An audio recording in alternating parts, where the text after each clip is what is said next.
कुछ दिनों से हमें गोवा जाने की बहुत ही इच्छा हो रही थी, इसलिए हमने अपनी ट्रेन बुक की और बनारस की ओर निकल गए, क्योंकि गोवा बजट में नहीं था। हमने रास्ते भर शांति का परिचय दिया और बिना भोजपुरी गानों के अपनी यात्रा तय की। आगे चल हमने ताज होटल में खाना खाया। मेरे कुछ दोस्त मीठी सुपारी का सेवन कर रहे थे, जो कि मुझे वीडियो बनाने नहीं दी। हमने एक महिला देखी जो माजे की मिठास का प्रदर्शन कर रही थी। 6.5 बोतल पौआ पीने के बाद मैं और मेरे दोस्त थोड़े से रोमांटिक हो गए।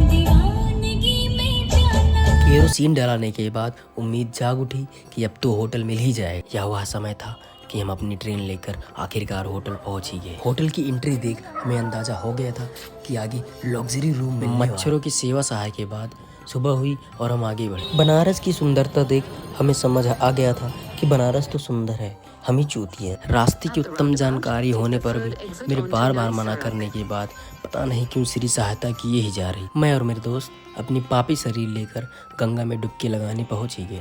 आज जिम जाना नहीं था तो मैंने 2.5 पुशअप मारकर अपना कोटा पूरा कर लिया। प्रताह नहाते वक्त मुझे याद आ गया कि धुलना अपने विचारों को भी पड़ता है। फिर से वही करिया वस्त्र धारण कर हम जीवन के सार का पता लगाने आगे बढ़े। मैं अपने नेत्र बंद कर समुद्र मंथन कर ही रहा था कि अचानक से मेरे दोस्त ने मुझे भाग के आगे भो लगा के यहाँ से जाने को कहा। यह शर्मनाक दृश्य देखकर हमें समझ आ गया था कि हम कभी नहीं सुधरने वाले।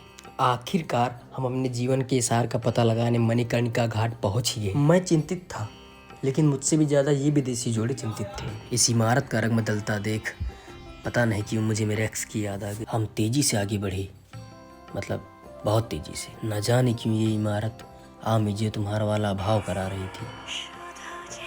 आगे चल फिर से हमने ताज होटल में चाय 112 स्नैप बनाने के बाद हम घर वापस आ गए।